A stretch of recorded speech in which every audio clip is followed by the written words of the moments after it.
Press my luck. Giving a performance with an accordion, no less. So, thank you, John. My name is Lynn Mackey, for those of you who do not know me, and I'm standing in for our illustrious president, Leanne Despodes, who has a very bad respiratory illness. And I can't tell you how disappointed she is for not being here, because she's been doing a lot of correspondence with John. So, we're just excited that you're here tonight. And I just want to start this program by saying that this is so special because, you know, we do a lot of genealogical research, you know, of different pioneers of early Bailey's Harbor. But this is the first time that there was a discovery made of this kind of importance. So tonight you're in for a real treat. Before we start the program, I just want to thank Nancy Rafal, who's not here tonight, for doing the display cases in the Tuft House. And I invite all of you to go to the Tuft House because we have new summer displays. And one is of Bob McCurdy and his wood carvings. And then we also have authors of Bailey's Harbor. Phoebe Erickson is one of them. Our own, very own Patty Williamson, who is here tonight, is featured. And then there's also Wallace and Helen Grange. And I give thanks to Nancy Rafal for doing that because she is now the poet laureate of Door County. So this was a labor of love for her. I also want to mention a little housekeeping thing, that all of our programs are free, but we do have a jar in the back for any free will contributions. It helps with mailings and treats and those kinds of things. So thank you in advance.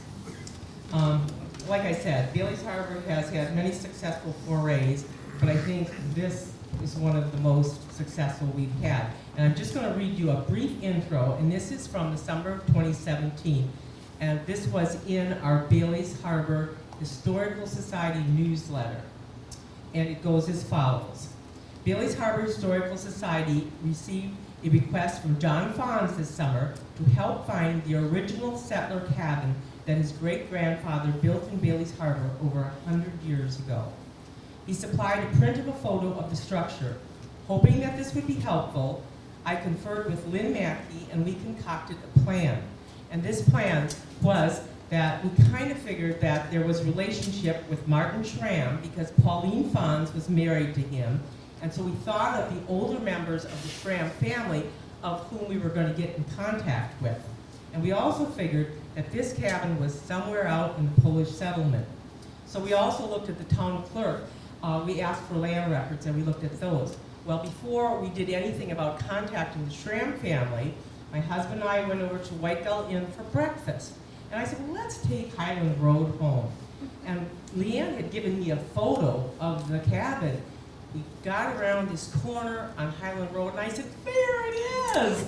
And there it was. And we could kind of tell it was a cabin because it was like an off-center door. It had to be that. So we got out of the car and we kind of trespassed and walked around, and we thought, yes, this is it.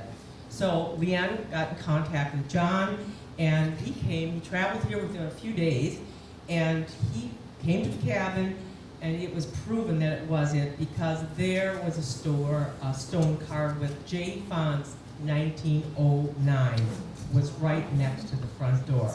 It was an exciting conclusion for all of us. So, like I say, this program reminds us that we are all searching for our roots, and some of us are lucky enough to find them. This is one such story. So without further preamble, John, it's all yours.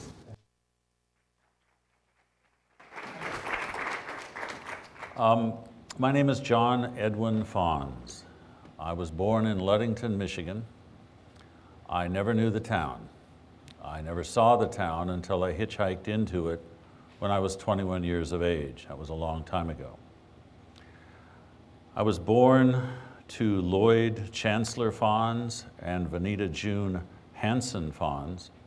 My father was born on Washington Island, where at the time Grandpa Fons, Jack or John Fons, for whom I am named, was doing road construction, and he was also, although many men claim the honors, Gramps was actually one of the foremen on the buildings that Chester Thordarson Commission built on Rock Island. He was one of the foremen in charge of the boathouse. There were letters and such, and this presentation to you is not scripted, so I'll just intersperse with little stories. At a time of much lower water level, Mr. Thordarson wanted to go from Rock Island back over to Washington Island, and he didn't want to get wet, and there wasn't a boat available, so Grandpa put him on his shoulders and carried him across Jackson Harbor Strait there, to get him back over to Washington Island. My father always, as a boy, always resented that because he thought Grandpa was sort of playing the clown there, but I never saw it that way. I just saw it as a prodigious feat of strength and determination on the part of my grandfather. My family moved around a lot. My father was in the oil business, and until I was a junior in high school, I never attended the same school 2 years in a row, either because I graduated from like elementary school to junior high or we moved to a different town. Every year, however, through my young childhood, the family would take its annual vacation to Washington Island, and it was like heaven. Even as a child, the quality of light, the sweetness of the air, the safety, the sanctuary of it all seemed extraordinary. After I left home and came of age, the idea of traveling really never left me, although I lived on a farm in Iowa for a number of years and I homesteaded that farm. The idea of being rootless and somehow functioning in this world always clung around me. I'm a writer by trade, and the first book I ever wrote I entitled A Tree Without Roots for that very reason. But I want to share with you some of those memories, and I want to make this a conversational program. The picture you had seen on the screen is the cabin. This is the log cabin that stands near the intersection of Highland Road and High Plateau, not more than about, 2 miles from here? And this is, as it was pictured, photographed probably about 55 or 60 years ago.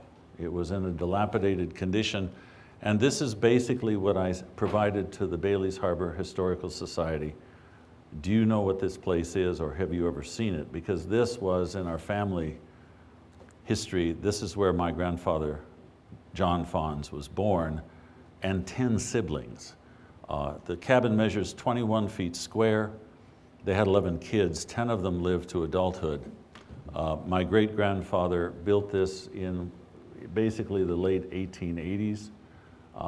His wife, Susan, he and she are buried over here in the Bailey's Harbor Cemetery. And the idea of living in such a place, knowing the kind of winters we had last year and knowing they had the same kind of winters 100 and some odd years ago, challenges the imagination. It's really important to have a sense of home and place. It's not absolutely essential. We have 2 3-legged cats at our house, and a cat can walk around on 3. And a person can live without a sense of where they came from or where they belong. But Washington Island, for instance, or Door County, gave me something that was indelible, and often in a modern world rather awkward, because it probably made me a romantic idealist. And I can't get rid of it, because nobody's ever handed me a better vision of what it means to be happy on earth than to be a child in the care of loving parents and loving grandparents in a place like Washington Island, where every year when you go there, Grandma had a gallon pickle jar, except the pickles were gone, and one was filled with oatmeal cookies and one with chocolate chip. And those wonderful little brightly colored custard dishes in the refrigerator with the custard in them sprinkled with nutmeg. It isn't all idealistic and wonderful. We had a beloved uncle, a great uncle, Del Klingenberg, who my father always typified as a very kind man. He was very kind to me, my father would say. But Del's life took turns that were not so kind to him, and every summer when we would come up here, we would go looking for Uncle Del, because he was an itinerant cherry picker, or any odd job he could come up with. And we would find him. My sister is in the audience tonight, and she will remember how Dad would leave us in the car with Mom, and he would go walk out under the trees to find Del and talk with him a little bit, and sooner or later my father's hand would go into his hip pocket and he would bring out his wallet and hand Del a little money. And Del's buried on the island now, along with a lot of other people. But there were people like Uncle Arnold and Lydia who lived on the island. Lydia was my grandmother's sister. I never saw Arnold wear anything but a tank top, white t-shirt, and dingy, greasy dungarees. I don't ever think I remember him standing up. He just was always in the same place, in the same little house. But you see, as a writer and as a human being, character is so incredibly important. And people have a right to be who they are. It's essential that they be who they are. And so these are loving memories now, as were people who were not even related to us. Dave Lucky was the pilot on the ferry boats when there was just the Griffin, and his wife, Carmen. Carmen was a big lady, and we used to go to her house on the island to buy the worms we used when we went fishing. We'd go down to her basement, and she had these galvanized tubs, and she'd lift up the peat moss, and the worms were the size of snakes. You could bait about 6 hooks with one of Carmen's worms. But a woman of some taste, in their backyard there, they had this magnificent alabaster statue of these delicate ladies holding a dish up in the air, and it was made of alabaster. And Dad told her, he says, Carmen, he says, you've got to get that inside your house. He says, it's out in the winter. He says, somebody's going to take a shot at it with a .22. I have no idea what became of it. But when we would go to the island as a boy, 8 years of age, Dave would greet Dad, because they grew up together as kids, as though a year had never passed.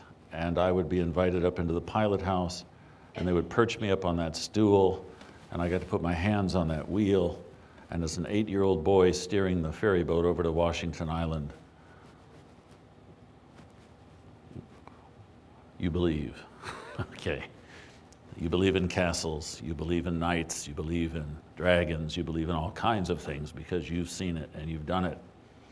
My grandfather hated the Arabaki when it was launched by the Richter family because he said it looked like a shoebox, and it was no kind of boat at all. He anticipated and probably would have gloried in it had it sunk, but it's still out there. And these are the little things I want to share with you, although they may seem to have nothing to do with an old log cabin outside Bailey's Harbor.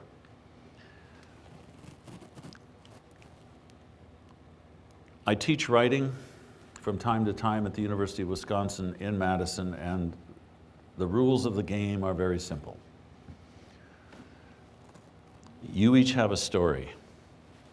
You may go to a place called a living history farm, and you may enjoy seeing how life was perhaps lived 150 years ago or so, but you are living history. You're living it now.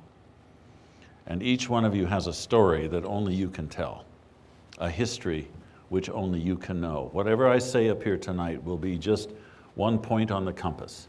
I can give you just a glimpse through one little keyhole at what it was like and what it felt like for me to know someplace like that cabin or the people who came from it. If you write it down, and you can do that on a 3x5 card or a stack of them, you can do it on blank paper, any way you want, or you can spend a lot of money and you do it on a computer. But if you write it down and you put it in an envelope, and that envelope goes into a drawer, and it's under the socks you never wear, the chances are pretty good that people you never meet and will never know may read that, and you may change their lives. Some of the greatest pieces of literature ever written are coming out of diaries and personal reflections that people have made. It's valuable. It's an archive. It's treasure. It's not counted in monetary terms, but if you don't do that, and let's be frank, you close your eyes for the last time, I'm asking you what's going to happen to that story.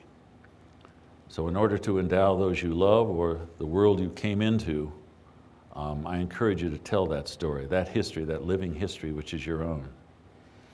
Part of mine is that, yes, I'm a very lucky man to be able to stand here and point to that cabin behind me.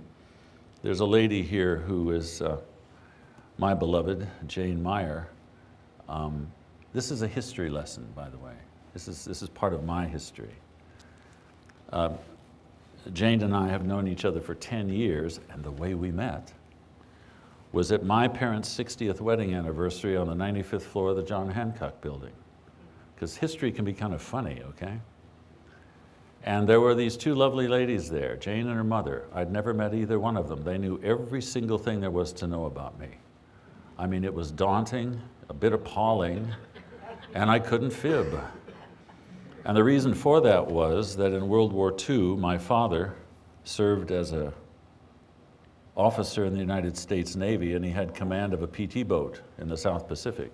And Jane's father met him there, and he also commanded a boat, and they became best friends, and that friendship lasted through all the years and involved their wives, our mothers, and my mother and Jane's mother wrote letters to each other every week, certainly every month, and they kept all those letters. The Meyers were a very loquacious family, and they talked to one another, so they shared those letters. I didn't know anything. I didn't know. And so I meet these lovely ladies. And that's history, you see. It's fun. It's not dour, it's not morbid, it's not all past, it's living into the present. And again, as a storyteller, the passion that I share for this subject is that if you go to Washington Island and you go to Schoolhouse Beach and you look over that lovely water, and slightly off to the right, which is the northeast corner of Washington Harbor, and about 35 feet of water, there's the wreckage of a boat, the Pride, a three-masted schooner that sank in November of 1901. My great uncle was captain of that boat, Christopher Klingenberg. They came into the harbor during a storm. They tried to tack out. She missed her stays, as they say.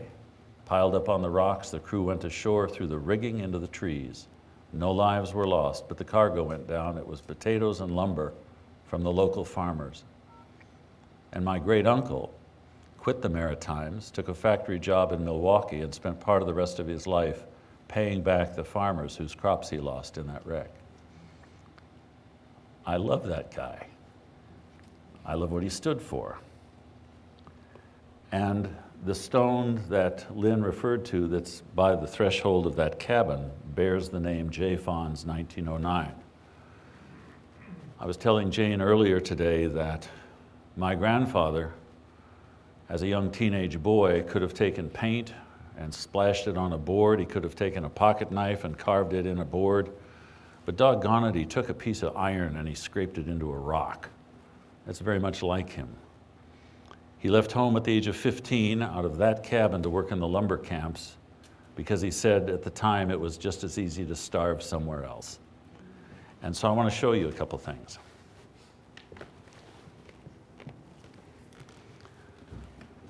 This is a sledgehammer he used. It weighs 8 pounds. And a beloved uncle from the other side of the family always said of things like this, it's hell to pick up, but it goes down real easy. I use this, and I intend to continue to use it for the very reason that it was my grandfather's. I'm delighted to do so.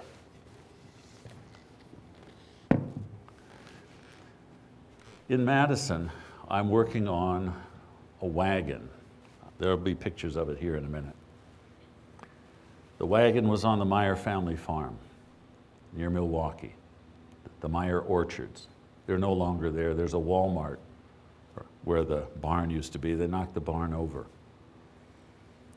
But there was a wagon in that orchard that used to haul apples from the orchard to that barn where they used to sort them. And that wagon found its way into the backyard of the home where Jane grew up in Madison, until I came along about 10 years ago. And the same year Jane's mother died in that house, the wagon fell to the ground. It simply rotted to pieces.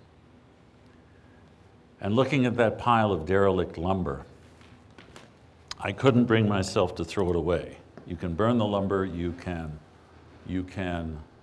take the scrap iron to the curb, and the city of Madison will dutifully, and for your tax dollars well spent, carry all that to a landfill. But there was just enough of it left to begin to pattern and to rebuild that wagon, and I've undertaken to do that. But first, let me show you. That's the cabin as it appeared maybe 60 years ago. And that's the cabin as it appears today. You've probably all seen this driving down the road northwest of here. The property is now owned by a couple from Watertown, Daniel and Tierney Layler. They were kind enough to communicate with me after I made contact with them. And Jane and I walked on the property and we went in the cabin. It smells like chickens. But Mr. Tierney, or Mr. Layler rather, has since put a new roof on the cabin, and he's replacing some of the window units. So it will stand there pretty much as it is now. And bless his heart, a new roof on that structure will preserve it for a long time. So those are the bookends of what I'm talking to you about today. That's the cabin.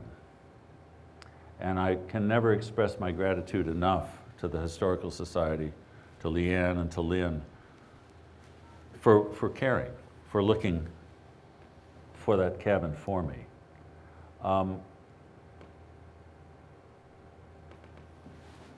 There's the project in Madison. That's what's left of oak timbers after 100 years or so out in the weather.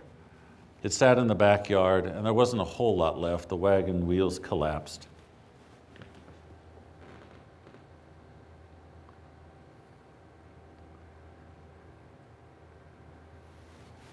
And any way you looked at it, there wasn't a whole lot there.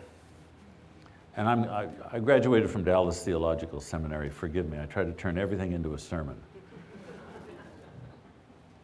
Life is like that, okay? It takes maintenance, it takes care, and no matter how well you maintain it, sometimes things fall apart. So what are you going to do with it? What's the most expedient thing, of course, is just to get some lighter fluid and a wrecking bar. That's what's left of was left of the front end when the wheels collapsed. That large timber sticking out is an axle timber. Originally it was solid oak, about 4 inches square and carved at the ends. And so the first job was to photograph it as it lay and draw it and begin to take measurements so that when I did disassemble it, I'd find my way back in. It's a little like Hansel and Gretel and the breadcrumbs. And so you get under it, and you put some scaffolding around it, and you pick it up. The wood was about the consistency of paper mache.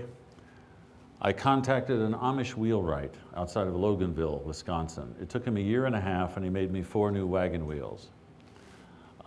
His name's Norman Yoder. And whereas in most farm lots, when you drive in, you see tire tracks, when you drive into Norman's farmyard, you see nothing but hoof prints because he's Amish. So I jacked the wagon up and put the new wheels under it.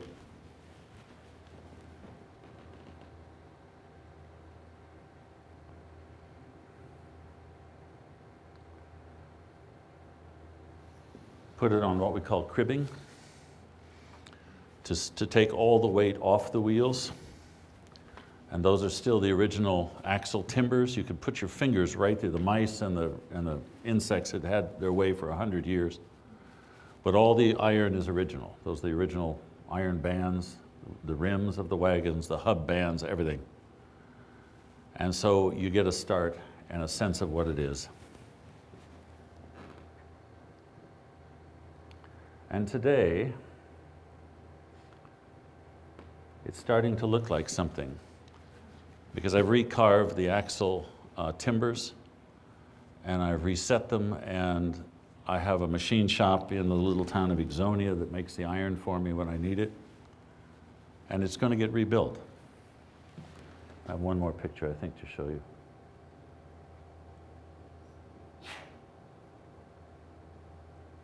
There. The only piece of the wagon original to it that will remain is that black timber, and it's black from age. That's the same kind of oak as the rest of it is made of, but after 100 and some odd years, it's taken on that ancient look. And I want to do 2 things after we are done here. We're going to have a party when that wagon is done in the backyard of our property in Madison, and I want to invite you. So if you want to know when that party is going to be, I want you to sign up on the list, the piece of paper. And then there's something else a little trickier, but I'll go ahead and express the intention. I want to bring that wagon up here someday. I want you to see it here. I want to transport it up here. As I mentioned, my great-grandparents, John and Susan Fons, they immigrated from Poland. And it's amazing how much about yourself you learn by talking with other people. We're not born with the knowledge that we gain inherent within ourselves. You have to visit with people. You have to talk to people. And one of the people I've ended up talking with, I met him tonight about 40 minutes ago for the first time, is a cousin of mine, Michael Fons, and his wife Roxanne from Minnesota, because he was conversant with the Historical Society here. See how important this group is? So not only did you find my cabin, that old cabin for me, but you helped introduce me to my own cousin whom I didn't know. Through the Laylors who own this property, who own the cabin, I discovered that my great-grandparents had a mule named Joe. And that if you took him anywhere in this area and just dropped the reins, that he'd find his way home. We also learned that one of the things, perhaps one of the only things that Susan brought with her from Poland was a little bag filled with plum pits. Imagine coming to a new world with the contents of a trunk. What could you bring? What would stay with you? What would remind you of the places you would never see again, the people you would never see again? So they brought plum pits from the old country and they planted them around the cabin, and there are, in fact, plum trees still growing there today. From Michael, I learn an astonishing array of facts and figures, not only about our lineage out of Poland. And I'm a storyteller. I am a romantic idealist. I love to weave that sort of thing. Just from our brief acquaintance now, Michael is more of he's a numbers man. He's facts and figures, and I hope that as this meeting, as we progress, that he will share some of his expertise, or you may ask him directly, how do you do that? He's been in contact with academics in Poland to find out where these people actually came from, this Fons family. When I was growing up, you got it in just little snips, okay? I knew that one of our ancestors made his living in Poland as he billed himself the strongest man in Poland. Imagine going around in the world of the 1800s, we'll say, pitting your strength against every challenge and every local tough that would come up against you. Here, bend this, lift this. I never knew that man's name, but my dad told me the story. And there were stories about my grandfather on the island who came out of that cabin. Gramps was a prodigiously strong man. And the stories were wonderful. That a dog came out of the woods one day when he was living in that cabin and bit one of his sisters. And Grandpa, who had been working with a pair of heavy gloves on, knelt down and baited the dog, coaxed the dog to come near. And when the dog came near, it bit Grandpa's hand. So Grandpa closed his fist around the muzzle of the dog, picked the dog up and killed it by slamming it against the corner of that cabin until it was dead. It was the frontier. And on the road gangs on Washington Island, he instructed one of the men to pick up a rock and move it off the right-of-way. And the man refused. He said the rock was too heavy. So Grandpa said, sit on it. And then he picked the rock up with the man sitting on it and carried it off the right-of-the-way and dropped them both.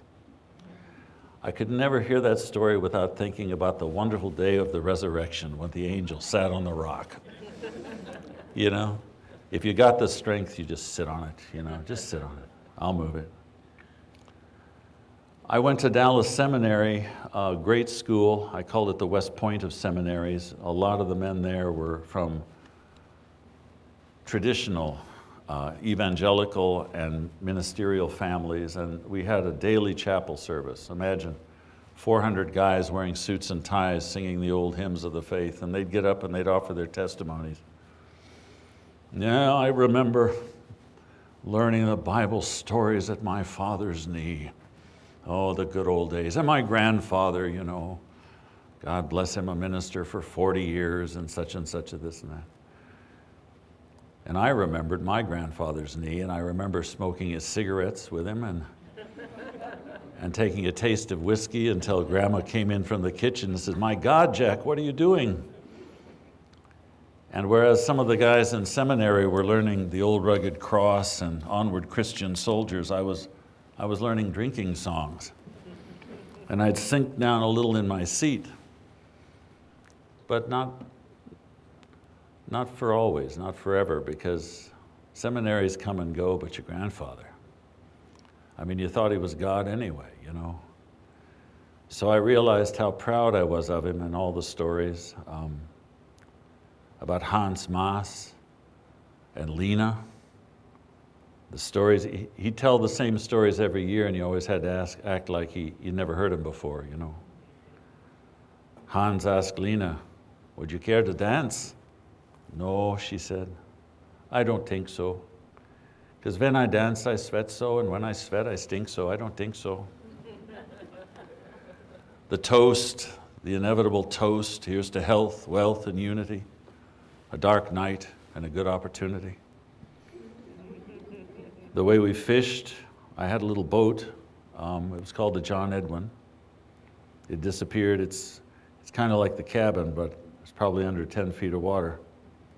We would go out fishing in those days in Detroit Harbor, and we bait our hooks with some of Carmen's worms, and Grandpa, we'd throw the hook over the side, and Grandpa would count to 3. 1, 2, 3, and we'd pull in a fish. And we could do that for hours. We had strings of fish that we caught that were longer than I was as a boy. I have a picture of me trying to hold up one of those, and Grandpa did it for me. It was taller than I was. We took them home, we cleaned them, we ate them all. And if I tried to get Grandpa up too early to go fishing, he'd just wave me away and say that the fish need their breakfast too. go back to bed. And his favorite breakfast was cold bacon grease on burned toast with a cup of black coffee and a Pall Mall cigarette, unfiltered. You get to love it because it's character. And the woman who put up with all that, Thelma Klingenberg, who walked a half a mile from the well with 2 buckets full of water on a shoulder yoke before she left the Klingenberg home and tripped as she came up the walk to her house, and both buckets hit the ground and spilled empty, and so she cried and walked the half mile back to the well because the family needs water today, and there's no other way to get it. So this is history, isn't it? It's not the dates, it's not the specifics, I'm sorry. Michael can help you with that. But it's the romance. It's the romance. One of the last times I saw my grandfather happy, he was sitting in a rental cabin. They had moved away from their home on the island, and we went up there on a vacation, and he and Dave Lucky were sitting at the kitchen table in that cabin near the ferry docks on the island side. They were both under strict doctor's orders. Grandpa had a pacemaker in his heart. It looked like a pack of cigarettes that they had embedded under his flesh. He'd tap it and he'd say, "Don't that beat hell?" And Dave had perforated ulcers. They were both under strict doctor's orders, and we made the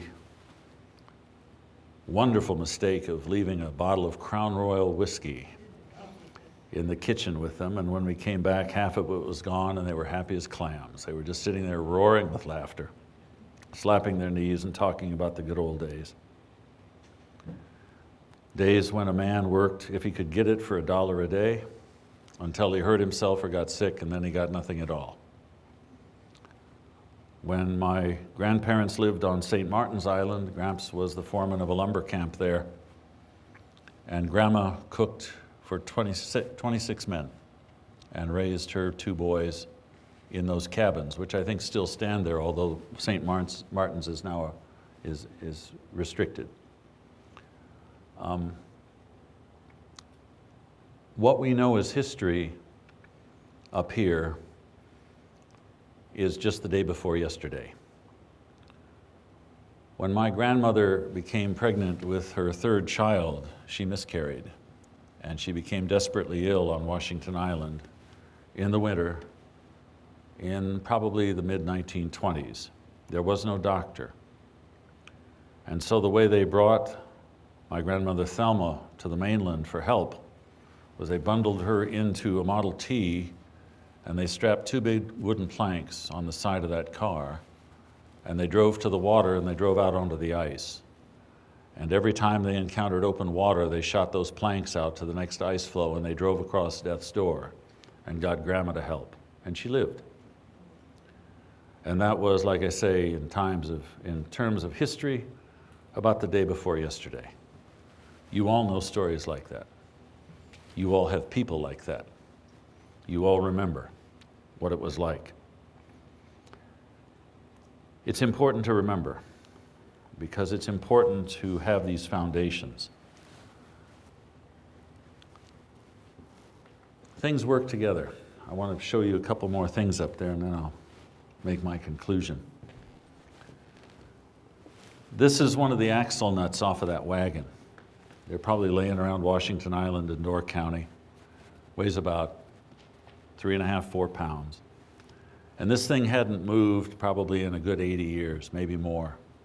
And I figured, I'm never going to get that off of there. I'm never going to be able to unthread that nut off that axle rod. But fortunately, I had this wrench that belonged to my grandfather and sat in our garage in Houston, Texas for half a century. Nobody used it because what in the heck do you do with this thing? And yet, if you wait long enough, it became the very wrench I used to pop that nut off that axle. And the way I could do it was, I anticipated getting a piece of galvanized pipe, a cheater they call it, maybe 3 or 4 feet long, breaking both my arms trying to move this thing. And yet I put this wrench on this nut and exerted just enough pressure to get serious, and it moved. And the reason why it moved, ladies and gentlemen, is because the last guy who put this nut on that axle, we'll say in about 1910, he probably dipped his thumb in a bucket of axle grease and he put a smear of grease on those threads. Bless his heart. He did the right job back then, and because he did the right job back then, he made my job a lot easier right now. That's history. That's part of what that is. And I brought this. This is what's left of one of the members of that wagon. So you can, you've seen it. You see a shipwreck, you see this. Nature is pretty cruel to its own, but this is a piece of the wagon. You're free to look at that later. So I've got all the wood I need. I'll recarve it and re-drill it and everything else, and we'll put that wagon back together.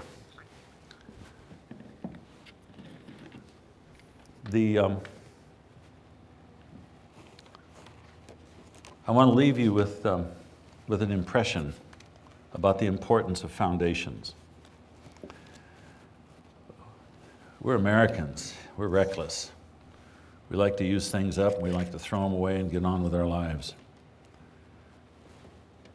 But we come from such good people, such determined, frugal, honest, dependable, loyal, stalwart people, that if we dare forget for a minute the essential goodness of who we came from and how much they paid for us to be here, and I'm not talking about war. I honor my veterans, our veterans, but I'm talking about women who baked bread for 40 years or canned every fall throughout their married lives, or darned socks because they couldn't afford new ones. That sort of loyalty, that sort of honor and duty. It's very important now to be able to look back and understand what elements of the past are worthy and good to carry into the future. If we don't, we jeopardize an awful lot. For one thing, it's inefficient. Why do we have to relearn this stuff? They told it to us, if we just remember. I came up here to write a book a couple of years ago. There was a lady in Egg Harbor. She's got a big house. It was my mother's favorite boutique.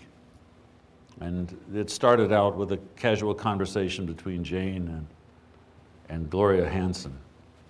Maybe I could write a story about that house. So I started out to do it, and that's how I got into this. The story just kept getting bigger and bigger and bigger, and it led to this log cabin. It led to the Bailey's Harbor Historical Society. It led to the whole blessed state of Wisconsin and what it took to come into this place and try to make a life. So I want to read you just a couple paragraphs of the manuscript that was produced, and then we'll see what happens. Don't give up, America. Don't ever give up. Remember what it felt like for Thomas Alva Edison to throw the switch and see the filament keep burning. Remember what it felt like for Alexander Graham Bell to shout into the next room, "Mr. Watson, come here. I need you." And Watson came in, astonished, and said, "I heard you." And he meant he heard Bell through the wire. Remember what it felt like for Orville to look up and see Wilbur sailing away under power, and Wilbur to look down and see Orville waving his cap madly and running and trying to shout all at the same time, "We did it! We did it! We did it!" All with exclamation points and hurrah after hurrah. Remember what it meant for Andrew Carnegie, the richest man in the world, to give away every last cent before he died. Remember the tight smile across the lips of Henry Ford when he mounted an internal combustion engine on a frame with 4 wheels, a steering gear, and a gearbox. And it ran. And he realized how he could make more than anyone but he could imagine, and more money than even he could imagine. But he didn't stop smiling that tight little smile, and he said, "Things bust and the devil drives." Remember, Eli Whitney and Henry Fulton and William Tecumseh Sherman and Paul Revere and Alvin York and the unknown soldier. Remember, all the names in all the cemeteries, or all the names in one cemetery, or just one of the names, your own name, as it will appear someday in the list of those born and those who died in the United States of America. And don't give up. Don't give up, America. Don't ever give up. Don't give up. Thank you.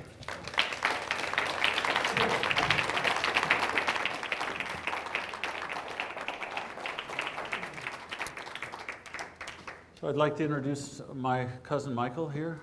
Michael, you want to stand up? And Roxanne? They've been in this county since Sunday, doing what they love to do, I take it, and studying and meeting with people. And I think we maybe have some living relatives here that you met, huh? Actually, we don't, Okay. but we met this morning with I'm Margaret going to give you the Schramm. microphone. Would Okay. I give you the microphone, please? So you can speak right into it. Get it real close to the mouth, okay? Actually, we don't have any living relatives right here. The closest one would be Martin Schramm, who's actually Martin III. His grandfather is who John talked about living close to his great-grandfather's cabin. And we spent about 2 hours with him this morning, and he's 94 years old and remembers visiting with Pauline Fons Schramm, who is the sister of my great-grandfather. So John's great-grandfather John and my great-grandfather Joseph were brothers of Pauline von Schramm. So that's kind of how we got connected. I've been doing some genealogy on the family for about 5 years and have followed the Fonses all the way back to Poland to try to get some perspective. And when I saw that John was on the schedule for giving this presentation, thought this was perfect, and shared some information with him. And as he said, a lot of what I did was nuts and bolts, facts and figures. But unlike John, I never knew any of my grandparents. So it was more difficult for me to get a lot of the soft stories except from my father. But a lot of aspects of our family were very similar. His great-grandfather's younger brother, Joseph, came over in 1881, and he worked 55 years in a foundry in Milwaukee. And John mentioned a breakfast that his great-grandfather had, or his grandfather. My great-grandfather would have a cold bowl of sauerkraut and a shot of whiskey before he walked 18 blocks or whatever it was to the foundry to work a 12-hour day and 10 hours on Saturday. So there's a lot of those soft stories that were related, but they were related secondhand from my father because I never knew either my grandfather or my great-grandfather. I want to, I'll make some of these things available. It's intimidating when you get from a relative you've never met a fact sheet like this that tells you all the dates and places and names in Poland where your ancestors came from. Grandpa Fons, he moved to Chicago just at the Depression, did pretty well down there because he was a custodian for a number of brownstone apartment units down there. And the way Grandpa earned extra money was he prize fought. He'd go into these bars that had a ring, cordoned off, and he'd duke it out. And I can remember sitting on my grandfather's knee in Chicago watching the Friday night fights brought to you by Pabst Blue Ribbon Beer and Gillette, the little parrot that walked across the screen announcing the round number. And Grandpa said he quit doing it because he said it was a hard way to earn 20 bucks. 20 bucks to go into a ring with a guy who could kill you. I mean, you see, it's glorious to have to bear stories like that in a computerized world. It's glorious when you hear about men who work 12 and 14-hour days on cold sauerkraut and whiskey. When you sit in a restaurant and hear people trying to finicky their way through a menu, I can't eat that, I won't have that, I don't like this, you know. Last night, and I guess, you know, last night we were at Al Johnson's, and there were two guys working outside to refinish the outside of Al Johnson's. It was 8 o'clock at night, and they were still climbing those ladders. They had on painters' hoods, respirators. They're going up and down those ladders at 8 o'clock, and all around them, there were men with their ladies, their wives on their arms, people at leisure, people spending lots of money, and these guys are duking it out. It's still there. It's a grandson. It takes, that's what it takes in the world. Sooner or later, somebody's got to know how to do it. Now my sister Valerie is here. Valerie she lives on Washington Island. Could you stand up? Yes, please, Valerie. Stand up.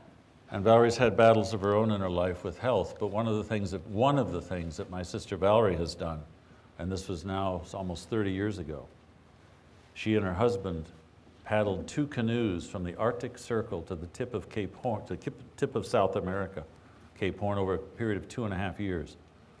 Somewhat, 28,000 river miles, and the 2-continent canoe expedition. So the wonder and the tenacity and the courage of life is all around us. Jane Meyer has been program director at the Epilepsy Foundation in Madison for basically 25 years, dealing with people with profound issues regarding epilepsy and other disabilities. Stand up. Okay? So, again, in terms of sermons, it does no good just to study what it used to be and how people used to believe. You've got to apply it somehow. So I want to encourage you as historians, whether you're members of the Bailey's Harbor Historical Society or not, whatever your path toward the past, do please try to apply it to your present and your future, because that's where the treasure is. That's where the value is, the challenge, and sometimes the thrill, okay? Because you're going to be doing something that nobody else knows how to do, quite often, or won't, because it's just, because they're not comfortable with it, okay? I'm just not comfortable with that. You know, you didn't know my grandfather. You didn't know his wife. And I never knew, Michael, I never knew my maternal grandfather, Edwin Hansen, who died at the age of, I think, 54. He worked himself to death. He knew he had a bad heart. There was nothing he could do about it. And my 13-year-old uncle at the time, Edwin Theodore Hansen, he held his father when he died and swore at my grandfather said to him, "Take care of your mother and your brother and sister, Sonny." And that was it. So we got a lot to live for. John, we know your family now. We know your family. All right? You know? Thank you. Because you told us. Yes. All right, so, yeah. That's what we get.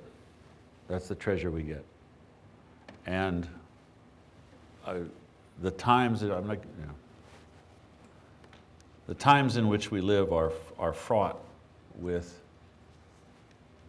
the discord and the disharmony and the sacrifices we have made at the altars of convenience and distraction.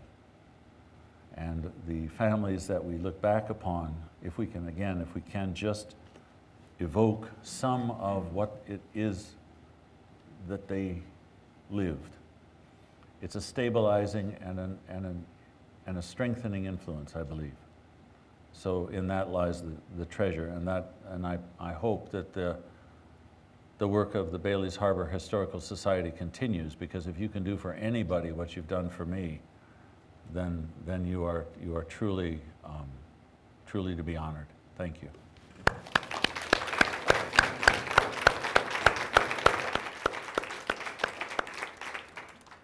I just want to thank you, John, for an absolutely fantastic program. I can't tell you how much it means to all of us here, because we all have a history. And when you hear the stories, your story, your story, your story, it makes it so important for us to realize how much the history of a town means to all of the people that live here. And we can only play it forward. And I looked at my grandson tonight and I thought, this is your history too. You're a part of this family and you're a part of this community. And that we need to do this and we need to write it down. It makes us want to write down the stories of our families so the people that come after us have something to look at and relate to. One of the things you can do, to me it turned out into a comedy. I suffered a debilitating illness, and in my recuperation, Jane brought me a stack of family photographs. I didn't even want to look at them because I was tired, and the problem was that most of those people in those photographs, I had no idea who they were. So if you got photographs, ID them. If you know who those people are, please write it down, maybe where the photograph was taken, or a guy like me will get a hold of them, because what I did, I figured everybody deserves a family, and if I don't know the family, I'm going to make one up. So I took 100 photographs, and I wrote a piece called Ancestry, okay? I changed the spelling, and if I saw a dapper guy in a bowler hat with a cane and two pretty ladies on his arm, I just figured, okay, he's my uncle, he was a gambler, he ended up shot in San Francisco or something. I just made it up. And I said, but that's okay. Nobody else told me, and nobody's gonna tell me, they're all gone, so, you know, beware, there are guys like me out there who will just make it up. But one more thing. Okay. History is wonderful, and facts are wonderful.